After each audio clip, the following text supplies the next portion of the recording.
ԱՄՆ-Իրան բանակցությունների երկրորդ փուլը տեղի կունենա չորեքշաբթի, ապրիլի 22-ի առավոտյան, հաղորդում է CNN-ը, հղում անելով իր աղբյուրներին։ ԱՄՆ փոխնախագահ Ջեյ Դի Վենսը կգլխավորի ամերիկյան պատվիրակությունը եւ երեքշաբթի առավոտյան կմեկնի Պակիստան։ CNN-ի փոխանցմամբ իրանական պատվիրակությունը կգլխավորի Իրանի խորհրդարանի խոսնակ Մոհամմադ Բաղեր Ղալիբաֆը։ Իրանը նախկինում հայտնել էր, որ դեռևս որոշում չի կայացվել ԱՄՆ-ի հետ բանակցություններին մասնակցելու վերաբերյալ։ Ճապոնիայի կառավարությունը փոփոխություններ է կատարել զենքի արտահանման կանոնակարգում, հայտարարել է կաբինետի գլխավոր քարտուղար Մինորու Կիհարան։ Այսօր կաբինետի նիստում որոշում է կայացվել փոփոխություններ կատարել զենքի արտահանման 3 սկզբունքներից մի քանիսում։ Այս որոշումները կապահովեն Ճապոնիայի անվտանգությունը մեր երկրի շուրջ արագ փոփոխվող անվտանգության իրավիճակում։ Մեր երկրում եւ տարածաշրջանում խաղաղությունը պաշտպանելու համար անհրաժեշտ է խթանել զենքի արտահանումը եւ բարձրացնել դաշնակից երկրների պաշտպանական կարողությունները, ասել է Կիհարան։ Մինչ օրս գործող կանոնների համաձայն Ճապոնիան զենք չէր արտահանում, եթե դա կխախտեր երկրի միջազգային պարտավորությունները կամ այլ պետությունների հետ կնքված պայմանագրերը։ ՄԱԿ-ի բանաձևերը կամ եթե պոտենցիալ ներմուծող երկիրը գտնվում էր հակամարտության վիճակում։ Իսլամաբադում ԱՄՆ-Իրան բանակցությունների նախապատրաստական աշխատանքները մտել են իրենց եզրափակիչ փուլ, եւ ամերիկյան առաջխաղացման խմբերը շարունակում են ժամանել պաշտոնական փուլից առաջ, հաղորդում է Express Tribune-ը, հղում անելով պաշտոնական աղբյուրներին։ Նրանց տվյալներով կիրակից մինչև երկուշաբթի ուշ երեկո վայրեջք են կատարել անձնակազմ, տրանսպորտային միջոցներ եւ օպերատիվ սարքավորումներ տեղափոխող 11 ինքնաթիռներ։ Առաջնորդական խմբերի ժամանումը մեծ մասամբ ավարտված է եւ հիմնական պատվիրակությունները, ինչպես սպասվում կժամանեն մինչև երեքշաբթի։ Աղբյուրները նաև հայտնել են, որ իրանական պատվիրակությունը նույնպես կարող է ժամանել Իսլամաբադ մինչև երեքշաբթի երեկոյան։ Հրապարակման համաձայն պակիստանցի պաշտոնյաները լռություն են պահպանում, բայց անձնական մակարդակով ընդունում են, որ անորոշության մեծ մասը բխում է բանակցություններից առաջ երկու կողմերի դիրքորոշումներից։ Դիվանագիտական աղբյուրների համաձայն Վաշինգտոնի եւ Թեհրանի միջև ոչ պաշտոնական շփումները շարունակում են ակտիվ մնալ։ Միացյալ Նահանգները որպես հակամարտության հրահրող պետք է պատասխանատվություն կրի դրա ավարտի համար։ Վաշինգտոնի փորձերը Թեհրանին զիջումների ստիպելու կարող են էլ ավելի կոշտացնել Իրանի դիրքորոշումը, ըստ China Daily թերթի խմբագրականի։ ԱՄՆ-ի եւ Իրանի միջև հակամարտությունը հասել է կրիտիկական կետի եւ Իսլամաբադում ընթացող բանակցությունները հույսի նշույլ են տալիս կարգավորման համար։ Այնուամենայնիվ խաղաղության հասնելու հավանականությունը փոքր է, քանի որ երկու կողմերն էլ խորը անվստահություն ունեն եւ ունեն մրցակցող շահեր։ Սկզբում իրանական կողմը բաց թողեց այն հարցը, արդյոք կմասնակցի բանակցություններին, սակայն երկուշաբթի օրը լրատվամիջոցներին հայտնեց, որ կշարունակի բանակցությունները ԱՄՆ-ի հետ, հայտնել է թերթը։ Ինչպես նշվում է հոդվածում, Իսլամաբադում հնարավոր բանակցությունները հնարավորություն են ստեղծում կառուցողական երկխոսության համար։ Կարևոր է, որ երկու կողմերն էլ բանակցություններին մոտենան փոխզիջման պատրաստակամությամբ, սակայն հենց Միացյալ Նահանգներն է մասնավորապես, որպես այս հակամարտության հրահրող, որը պետք է պատասխանատվություն կրի դրա ավարտի համար։ Նրանք պետք է ցույց տան, որ պատրաստ են բանակցել բարի կամքով, քանի որ բազմիցս խախտել են իրենց խոստումները, նախ դուրս գալով միջուկային համաձայնագրից, ապա առավելագույն ճնշում գործադրելով եւ հարվածելով Իրանին բանակցությունների ընթացքում, իսկ այժմ բանակցելով պահպանելով շրջափակումը, նշված է հոդվածում։ Բլոգեր Լապշինը Եվրամեդիա 24-ի հետ զրույցում խոսել է Հայաստան իր մուտքն արգելելու պատճառների մասին։ Հետևաբար ցանկացած ճնշում ցանկացած կողմից, լինի դա Ադրբեջանից, Ռուսաստանի Դաշնությունից, Թուրքիայից կամ Միացյալ Նահանգներից, միևնույն է այդ ճնշմանը վերջին հաշվով տեղի են տալիս։ Ընդհանուր առմամբ ակնհայտ է, որ Ադրբեջանին դուր չի գալիս այն, ինչ ես անում եմ իմ իրավապաշտպան գործունեության շրջանակում, ինչպես նաև իմ որոշ ելույթները Եվրոպայում եւ ԱՄՆ-ում, իմ դասախոսությունները, հարցազրույցները եւ այլն։ Այս ամենը նրանց դուր չի գալիս։ Նրանք իրենց ԶԼՄ-ներում պարբերաբար հրապարակում են, որ իբր Սադրիչ Լապշինը դաշնակների փողերով կրկին հանդես է եկել ադրբեջանական շահերի դեմ։ Հայաստանի եւ Ադրբեջանի միջև հարաբերությունների կարգավորման գործընթացը չափազանց կարևոր է Եվրամիության համար։ Այս մասին Եվրամիության արտաքին գործերի նախարարների հանդիպումից առաջ լրագրողների հետ զրույցում հայտարարել է ԵՄ արտաքին գործերի եւ անվտանգության քաղաքականության հարցերով գերագույն ներկայացուցիչ Կայա Կալասը։ Նա նշել է, որ հանդիպման ժամանակ կքննարկվեն Հայաստանում ստեղծվելիք ԵՄ նոր առաքելությունը եւ Ադրբեջանի ու Եվրամիության միջև հարաբերությունների զարգացման ուղիները։ Նիկոլ Փաշինյանը Եվրամիության գագաթնաժողովը փորձելու է վերածել իր նախընտրական խնջույքի։ Եվրոպական քաղաքական համաժողովը Երևան է գալիս Նիկոլ Փաշինյանին աջակցելու համար։ Այս մասին լրագրողների հետ ճեպազրույցում նման տեսակետ է հայտնել Հայաստանի Հանրապետական կուսակցության փոխնախագահ Արմեն Աշոտյանը։ Ընդդիմադիր քաղաքական գործիչն այս ամենը միջամտություն է համարում։ Սա է Երևանում այս օրերին կազմակերպվելիք Եվրոպական համայնքների գագաթնաժողովի բուն ուղերձը, ինչը որպես երևույթ կտրականապես մերժելի է։ Ակնհայտ է, որ այս ամենն իր մեջ նախընտրական միջամտության էլեմենտներ է պարունակում։ Այնինչ Եվրոպական համայնքը քննադատում է այլ երկրների պարագայում, օրինակը մեղադրում է Ռուսաստանի Դաշնությանը Մոլդովայի ընտրություններին միջամտելու համար, ինքն անում է Հայաստանի Հանրապետությունում։ Փաշինյանն ամեն ինչ անելու է, որ քեֆը չհարանվի, եվրոպական առաջնորդները չառերեսվեն մեր իրական Հայաստանի հետ, մեր դժգոհությունների հետ, հավելել է Աշոտյանը։ Նա միևնույն ժամանակ հայտարարել է նման ձևաչափով հանդիպումները սովորաբար անցկացվում են մեկ Եվրամիության անդամ երկրում, մեկ ոչ Եվրամիությունում, սակայն վստահ է, որ Հայաստանն այս սկզբունքով չի ընտրվել։ Արմեն Աշոտյանը նաև տեղեկացրել է, որ ՀՀԿ-ականները մայիսի 4-ին եւ 5-ին ցույցեր կանցկացնեն։ Մայիսի 4-ին տարաբնույթ ակցիաները նվիրված են լինելու Հայաստանում ժողովրդավարության ճգնաժամին եւ Արցախի խնդիրներին։ Ամսի 5-ին նախատեսված է Եվրամիություն Հայաստան գագաթնաժողովը, այդ ժամանակ եւս կլինեն բողոքի եւ դժգոհության ակցիաներ, նշել է ՀՀԿ փոխնախագահը։ Մակրոնը մայիսի 5-ին պետական այցով կժամանի Հայաստան։ Փոխվարչապետ Տիգրան Խաչատրյանը Ֆրանսիայի նախագահի այցը քննարկել է դեսպան Օլիվիե դե Կոտինիի հետ, հանդիպման ժամանակ հաղորդում է Հայաստանի Հանրապետության կառավարության մամուլի ծառայությունը։ Իրանը տեղեկացրել է պակիստանցի միջնորդներին, որ ԱՄՆ-ի հետ բանակցություններին իր մասնակցությունը պայմանավորվում է իր պայմանների կատարմամբ։ Այս մասին հաղորդել է Թասնիմ գործակալությունը։ Ըստ տվյալների Թեհրանը հիմքեր չունի մասնակցելու բանակցություններին, քանի դեռ չեն վերացվել հիմնարար խոչընդոտները եւ չի ստեղծվել Իրանի համար ընդունելի համաձայնագրի սահմանելու հստակ հեռանկար։ Գործակալությունը նշում է, որ Իրանը նաեւ դիտարկում է այն սցենարը, որի դեպքում բանակցությունների մասին լրատվամիջոցների հաղորդագրությունները խաբեություն են եւ անհրաժեշտության դեպքում պատրաստ է ռազմական գործողությունների։ Հաղորդվում է, Իրանի համար բանակցությունների ամենալուրջ խոչընդոտը ԱՄՆ-ի կողմից Հորմուզի նեղուցի ծովային շրջափակումն է։ Թեհրանը նաև դժգոհ է Վաշինգտոնի պահանջներից։ ԱՄՆ նախագահ Դոնալդ Թրամփը կարծում է, որ Իրանը կշարունակի մասնակցել ԱՄՆ-ի հետ բանակցություններին։ Նրանք կբանակցեն եւ եթե դա չանեն, նրանք կբախվեն այնպիսի խնդիրների, որոնք երբեք չեն ունեցել, պնդել է ամերիկացի առաջնորդը։ Ես հույս ունեմ, որ նրանք կհասնեն արդար համաձայնագրի եւ կվերականգնեն երկիրը, բայց երբ դա տեղի կունենա, նրանք միջուկային զենք չեն ունենա եւ մենք դա թույլ չենք տա, հավելել է Սպիտակ տան ղեկավարը։ Իրանի նախագահ Մասուդ Փեզեշքյանը Իրանի դեմ ԱՄՆ գործողությունները որակել է ոչ կառուցողական։ ԱՄՆ կառավարության անցյալի գործողությունների նկատմամբ պատմական անվստահությունից զատ վերջին մի քանի օրերի ընթացքում ԱՄՆ պաշտոնյաների ոչ կառուցողական եւ հակասական մոտեցումը պարունակում է մեկ տխուր ուղերձ։ Նրանք ցանկանում են, որ Իրանը կապիտուլյացիայի ենթարկվի, բայց իրանցի ժողովուրդը չի զիջի ուժի առաջ, հայտնել է նախագահը։ Նա նշել է, որ պարտավորությունների կատարումը հիմնարար նշանակություն ունի ցանկացած երկխոսության համար։ ԱՄՆ ռազմածովային ուժերի MQ-4C Triton հետախուզական անօդաչու թռչող սարքը թռել է Իրանի տարածքի մոտ։ Էլեկտրոնային հետազոտության համար նախատեսված անօդաչու թռչող սարքը լքել է Օմանը տեղական ժամանակով մոտավորապես ժամը 20:30-ին։ Այն պտտվել է Հորմուզի նեղուցի վրայով, Իրանի ափերի մոտ։ Ժամը 2:16-ին Թել Ավիվից տարածաշրջան է մեկնել նաև Boeing KC-46A Pegasus տանկերը։ Wall Street Journal-ը հղումանելով փորձագետներին եւ աղբյուրներին հաղորդել է Իրանում Հորմուզի նեղուցի շուրջ տարաձայնությունների մասին։ Պարբերականը պնդում է, որ ԻՀՊԿ-ն վրդոված է Իրանի արտաքին գործերի նախարար Աբբաս Արաղչու հայտարարությունից, որ Հորմուզի նեղուցը բացվել է։ Թերթը նշում է, որ սա խորացրել է Թեհրանի քաղաքական թևի, արմատական եւ չափավոր թևի միջև տարաձայնությունները։ Հրապարակման համաձայն արտաքին գործերի նախարարի հայտարարությունը այս մասին, որ Հորմուզի նեղուցը լիովին բաց է, փորձ էր ցույց տալու ճկունություն հրադադարի ժամկետի ավարտից հետո։ Ավելին այս հայտարարությունը հանգեցրել է նավթի գների անկման եւ արժանացել ԱՄՆ նախագահի հավանությանը, սակայն ինչպես նշել է հոդվածի հեղինակը, նախաձեռնությունը անմիջապես քննադատության ալիք է բարձրացրել Իրանում։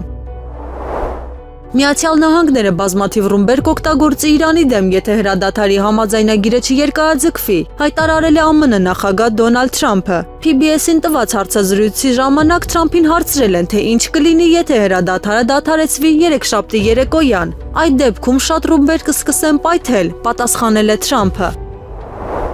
Ֆրանսիան եւ Գերմանիան չեն աջակցում Ուկրաինային Եվրամիության բյուջեին մուտք գործելու կամ համատեղ նիստերում քվեարկելու իրավունք տրամադրելուն, մինչև Եվրամիության լիարժեք անդամակցությունը, հաղորդում է բրիտանական Financial Times թերթը, հողում անելով աղբյուրներին։ Ըստ պարբերականի Բերլինը առաջարկել է ասոցացված անդամի կարգավիճակ, որը թույլ կտա Կիևին մասնակցել համապատասխան նախարարների եւ պետությունների ղեկավարների մասնակցության միջոցառումներին, բայց չի տա նրան քվեարկելու իրավունք կամ ավտոմատ իրավունք Եվրամիության ընդհանուր բյուջեից միջոցներ ստանալու համար։ Փարիզը այս մասնակի անդամակցությունը անվանել է ինտեգրված պետության կարգավիճակ, նշելով, որ Ուկրաինան չի մասնակցի ընդհանուր գյուղատնտեսական քաղաքականությանը կամ եվրոպական ֆինանսավորման ծրագրերին մինչև Եվրամիության լիարժեք անդամակցությունը։ Ինչպես նշել է պարբերականը, Գերմանիան եւ Ֆրանսիան կարծում են, որ նոր կարգավիճակը դեռևս կունենա զգալի խորհրդանշական նշանակություն Ուկրաինայի համար։ Բերլինը ենթադրել է, որ Եվրամիության անդամակցության նման մեղմ տարբերակը կներառի փոխադարձ պաշտպանության կետ, որը Ուկրաինայի իշխանությունները շատ կարևոր են համարում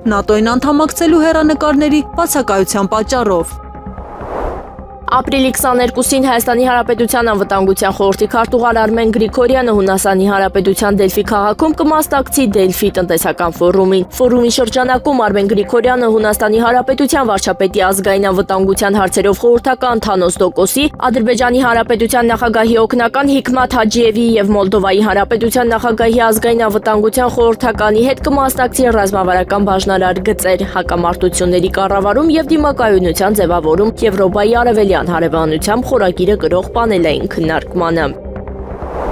Արցախի նախկին պետնախարար Ռուբեն Վարդանյանը Բաքվից դիմել է Հայաստանի Հանրապետության մարդու իրավունքների պաշտպան Անահիտ Մանասյանին։ Հայաստանի Հանրապետության քաղաքացիները երկար ժամանակ պահվում են ադրբեջանական բանտերում, առանց ընտանիքի անդամների հետ հանդիպումների եւ անկախ մոնիտորինգի, այդ թվում Կարմիր խաչի միջազգային կոմիտեի կողմից։ Խնդրում եմ դիտարկել ձեր, ինչպես նաեւ համապատասխան մարմինների դեպքում մյուս հայ բանտարկյալների հարազատների Բաքու այցելելու հնարավորությունը։ Իմ կինը Վերոնիկա Զոնաբենդը պատրաստ է մասնակցել այդպիսի նախաձեռնությանը եւ այցելել Բաքու։ Հավանաբար մյուս բանտարկյալների ընտանիքների անդամները եւս պատրաստ կլինեն։ Այդպիսի պատվիրակությունը պետք է լինի ինստիտուցիոնալ եւ հետեւողական, ունենալով Հայաստանի Հանրապետության վարչապետի քաղաքական աջակցությունը, որը հաշվետու է քաղաքացիների առջեւ, ասված է Արցախի նախկին պետնախարար Ռուբեն Վարդանյանի ուղերձում։ Երևանի Մոսկովյան փողոցում կտեղադրվի հայ մեծանուն բարերար ծնունդով արցախցի Լևոն Հայրապետյանի հիշատակը հավերժացնող հուշատախտակ։ Այն տեղադրվելու է Մոսկովյան փողոցի 31 հասցեում։ Հուշատախտակը փակցնելու միջնորդությունը ներկայացրել է Հայաստանի Հանրապետության քաղաքացի Ալեքսան Բաբայանը, ֆինանսական ծախսերը կատարվելու է ընտանիքի կողմից։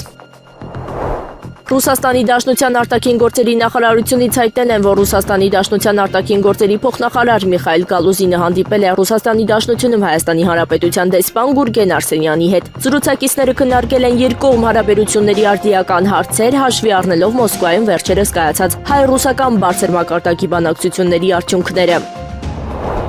Եկեղեցու դեմ արշավ հայտարարած Նիկոլ Փաշինյանն այսօր հայտարարել է, թե եկեղեցի ժողովուրդ կապը գնալով ավելի ու ավելի է թուլանում։ Հայաստանում հոգևոր կյանքի բովանդակությունը գնալով ավելի ու ավելի է թուլանում, նշել է նա։ Նիկոլ Փաշինյանը հավաստիացրել է, թե հակաեկեղեցական իր արշավը հանուն եկեղեցու է։ Նա նշել է, թե ժողովուրդն առաջիկա ընտրություններում պետք է արդար դատ անի։ Հակաեկեղեցական արշավ հայտարարած Փաշինյանը պնդում է, թե իբր եկեղեցին հոգևոր քարոզները թողած զբաղված է քաղաքական քարոզներով։ Մեր սրբության սրբոց Մայրաթոր Սուրբ Էջմիածին նախտոտված է, ախտահարված է, ասել է Նիկոլ Փաշինյանը։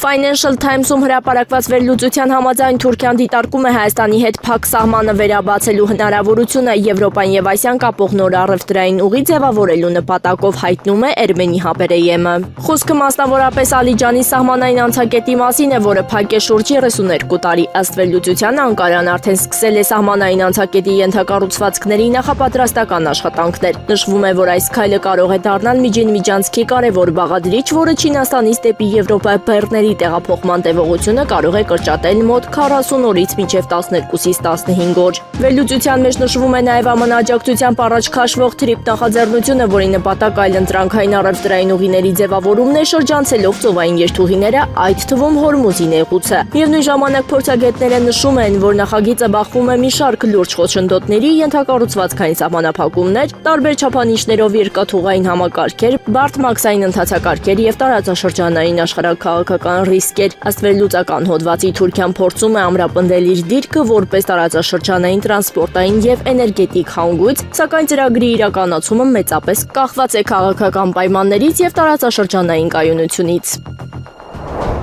Սպասվող ինտենսիվ տեղումներով եւ ձնհալով պայմանավորված ապրիլի 20-ից 21-ին Հայաստանի Հանրապետության գետերի մեծ մասում սպասվում է ջրի ելքերի մեծացում առանձին գետերում զգալի։ Այս մասին նախազգուշացնում է հիդրոթերապևտաբանության եւ մոնիթորինգի կենտրոն ՊՕԱԿ-ը։ Վեդի, Ազատ եւ Այոց մարզի գետերում հնարավոր են ջրի անբարենպաստ ելքեր։ Հայաստանի ազգային ժողովի նախագահ Ալեն Սիմոնյանը անդրադարձել է Հայաստան-Թուրքիա ցամաքային սահմանի չբացման պատճառներին։ Ստամբուլում հայկական մամուլի ներկայացուցիչների հետ հանդիպմանը Սիմոնյանն անդրադարձել է հարցին, թե ինչու սահմանը չի բացվում։ Ակնհայտորեն չեմ կարող ասել, թե ինչ է սպասվում։ Սկզբում ասվում էր, որ Լեռնային Ղարաբաղի հարցը չլուծվելու դեպքում սահմանը չի բացվի։ Այնուհետև հայտարարեցին, որ Ղարաբաղի հարցը լուծված է։ Դրանից հետո առաջ քաշվեց Հայաստան-Ադրբեջան խաղաղության համաձայնագիրը։ Մենք այդ համաձայնագիրը բանակցեցինք, դա բարդ եւ երկար գործընթաց էր, սակայն 17 կետի շուրջ հասանք համաձայնության։ Հանդիպեցինք ստորագրման համար, ձեռք սեղմեցինք, բայց միևնույն է գործընթացը չավարտվեց, ասել է Սիմոնյանը։ Սիմոնյանը նաև անդրադարձել է Ադրբեջանի դերակատարությանը գործընթացում։ Ադրբեջանը իր լոբինգի եւ ազդեցության միջոցով կարող եմ ասել, որ այս պահին խոչընդոտում է գործընթացին, որովհետեւ մի կողմից մեզ հետ բանակցում է, մյուս կողմից թույլ չի տալիս, որ Թուրքիան մեզ հետ բանակցի։ Սա տարօրինակ իրավիճակ է, Թուրքիան կարծես դարձել է այս հարաբերությունների գերին, նշել է ազգային ժողովի նախագահը։ Գեներալ-մայոր Գրիգորի Խաչատուրովի նկատմամբ հայտարարվել է հետախուզում, այս մասին հայտնում են գլխավոր դատախազությունից։ 2025 թվականի դեկտեմբերի 25-ին մեղադրյալ գեներալ-մայոր Գրիգորի Խաչատուրովի նկատմամբ կալանքը որպես խափանման միջոց կիրառելու վերաբերյալ հատուկ վերանայման բողոքի քննության արդյունքում Վերաքննիչ հակակոռուպցիոն դատարանի որոշմամբ նրա նկատմամբ որպես խափանման միջոց է կիրառվել կալանքը, նշել են դատախազությունից։ Գլխավոր դատախազությունը տեղեկացրել էր, որ հակակոռուպցիոն դատարանը 2026 թվականի փետրվարի 27-ին բավարարել է գլխավոր դատախազության պետական շահերի պաշտպանության վարչության հերթական հայցը։ Վճռով անվավեր է ճանաչվել 2006 թվականի մարտի 3-ին Հայաստանի Հանրապետության անունից Հայաստանի Հանրապետության պաշտպանության նախարար Սերժ Սարգսյանի եւ ՓԱԿ բաժնետիրական ընկերության միջև կնքված Երևան քաղաքի Մալաթիա Սեբաստիա համայնքի ծովակալ Իսակովի պողոտայում գտնվող 17 համակերեսով հողամասի առողջարքի պայմանագիրը։ Նկատի ունենալով, որ արկա է նշված հողամասը վերադարձնելու անհնարինություն որպես պայմանագրի անվավերության հետևանք ՓԱԿ բաժնետիրական ընկերությունից հօգուտ Հայաստանի Հանրապետության կբռնագանձվի հողամասի արժեքը 78 միլիոն 860 հազար դրամ։ Վճիռը մտել է օրինական ուժի մեջ, տրամադրվել է կատարողական թերթ։ Ուկրաինայի առաջնորդ Վոլոդիմիր Զելենսկին հետևելով արևմուտքի օրինակին ռիսկի է դիմում կորցնել իր երկիրը։ Նման կարծիք է հայտնել Բելարուսի նախագահ Ալեքսանդր Լուկաշենկոն։ Նա կրկին բռնել է ռազմականացման ուղին, կրկին հետևելով արևմուտքի օրինակին։ Նա պետք է հասկանա, որ եթե չդադարի կկորցնի Ուկրաինան, ասել է Լուկաշենկոն։ Բելարուսի առաջնորդը կոչ է արել Զելենսկուն հասկանալ, որ չափազանց բարձր գին է վճարում տեղի ունեցածի, ընթացող քաղաքականության եւ պատերազմի համար։ Լիբանանի նախագահ Ջոզեֆ Աունը հայտարարել է, որ երկիրը երկկողմ բանակցություններ կվարի Իսրայելի հետ, ռազմական գործողությունները դադարեցնելու եւ ինքնիշխանությունը վերականգնելու համար։ Երկկողմ բանակցությունները կվարի Լիբանանը, դեսպան Սիմոն Քարամի գլխավորած պատվիրակության միջոցով, եւ ոչ ոք չի մասնակցի այս առաքելությանը Լիբանանի փոխարեն կամ չի փոխարինի նրան, ասվում է նախագահի գրասենյակի հայտարարության մեջ։ Քարամը լիբանանցի դիվանագետ է, նախկինում նա մի քանի պաշտոններ է զբաղեցրել քաղաքացիական ծառայությունում եւ ունի միջազգային բանակցություններին մասնակցելու փորձ։ Հունգարիայի նոր վարչապետ ընդդիմադիր գործիչ Պետեր Մայդարը առաջարկել է պաշտոնաթող Վիկտոր Օրբանը առաջադրվի Եվրոպական հանձնաժողովի նախագահի պաշտոնում, փոխարինելով Ուրսուլա ֆոն դեր Լեյենին։ Նա ունի տեսլական եւ կոշտ քաղաքականություն միգրացիայի հարցում։ Նա ժողովրդականություն է վայելում սովորական մարդկանց շրջանում։ Մինչ արևմտյան քաղաքական գործիչները ստում են ժողովրդին, հենց Օրբանն էր, որ նրանց ճշմարտությունն ասեց միգրացիայի մասին, ասել է Մադյարը։ Ռուսաստանի արտաքին գործերի նախարար Սերգեյ Լավրովը հայտարարել է, որ Հյուսիսատլանտյան դաշինքում արկա ճգնաժամի ֆոնին Եվրոպայում ավելի հաճախ են հնչում նոր ռազմական դաշինք ստեղծելու կոչեր։ Ըստ նրա, խոսքը վերաբերում է միավորի ձևավորմանը, որը կարող է ներառել Եվրոպական միությունը, Մեծ Բրիտանիան, Նորվեգիան եւ Ուկրաինան։ Լավրովը նշել է, որ նման գաղափարները հնչում են տարբեր պաշտոնական աղբյուրներից, սակայն չի հստակեցրել, թե կոնկրետ որ քաղաքական գործիչների կամ կառույցների մասին է խոսքը։ Նա այս հայտարարությունը արել է ՀԱՊԿ խորհրդարանական վեհաժողովի խորհրդի նիստում։ Իրանը հրաժարվել է մասնակցել Իսլամաբադում ԱՄՆ-ի հետ բանակցությունների երկրորդ փուլին, հաղորդում է IRNA լրատվական գործակալությունը։ Իրանը հրաժարվել է մասնակցել ԱՄՆ-ի հետ բանակցությունների երկրորդ փուլին, նշվում է հայտարարության մեջ։ Գործակալությունը որպես հրաժարական պատճառներ նշել է Վաշինգտոնի չափազանցված պահանջները, անիրատեսական սպասումները, բանակցային դիրքորոշումների անընդհատ փոփոխությունները, ինքնախաբեությունները եւ Իրանի շարունակվող ծովային շրջափակումը։ Իրանական ղեկավարության կողմից այս հարցի վերաբերյալ դեռևս պաշտոնական մեկնաբանություն չի եղել։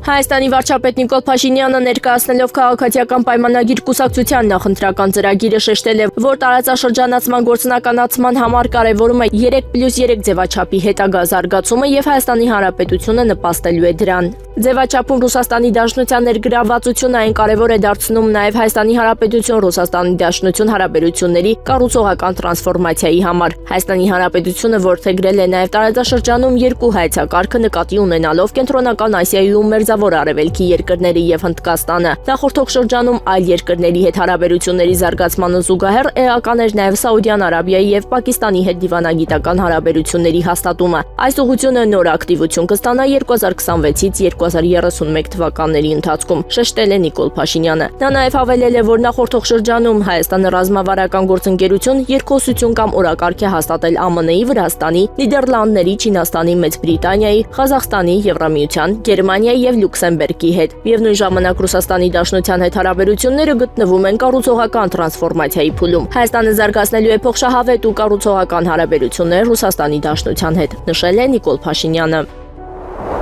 Հայաստանը քաղաքականապես եւ տեխնիկապես պատրաստ է բացել Թուրքիայի հետ սահմանը, որոշումը հիմա պետք է կայացնի Անկարան։ Թուրքական լրատվամիջոցներին ասել է Հայաստանի փոխարտգործնախարար Վահան Կոստանյանը։ Բացման համար ստեղծվել են բոլոր անհրաժեշտ ենթակառուցվածքները, հավելել է նա։ Նշենք, որ Կոստանյանը վերջերս մասնակցել է Անտալիայի դիվանագիտական ֆորումին։ Նա վստահեցրել է, որ երկրների միջև հարաբերությունների կարգավորման գործընթացը զգալի առաջընթաց է գրանցել եւ ընդլայնվել է արտաքին գործերի նախարարությունների մակարդակով շփումներից այն կողմ։ Նա նաեւ նշել է, որ երկխոսությունը զարգանում է նաեւ ղեկավարների մակարդակով եւ տարբեր նախարարությունների միջև, ինչը վկայում է փոխգործակցության ավելի լայն ձևաչափի անցման մասին։ Երկու օր առաջ հակակոռուպցիոն դատարանի մոտ աջակցություն Սամվել Կարապետյանի տեղի ունեցած երթի ընթացքում չխուլիգանություն կատարած երկու պաշտպանյալից մասով դատարանը մերժել է քննիչների միջնորդությունը։ Այս մասին հայտնել է փաստաբան Վահան Հովհաննիսյանը, տղերքը արդեն տանն են, մնաց 48 օր, նշել է նա։ Ապրիլի 17-ին հակակոռուպցիոն դատարանի մոտից 17 անձեր բերման ենթարկվել, նրանցից 15-ի նկատմամբ ըստ նախնական տեղեկությունների տնային կալանքի միջնորդություն է ներկայացվել, իսկ երկուսի նկատմամբ Տաշիր պիցցա-ցանցի տնօրեն Վաղինա Ղազարյանի եւ Մայիս Բաղումյանի նկատմամբ կալանքի, որը 3 մերժվել է։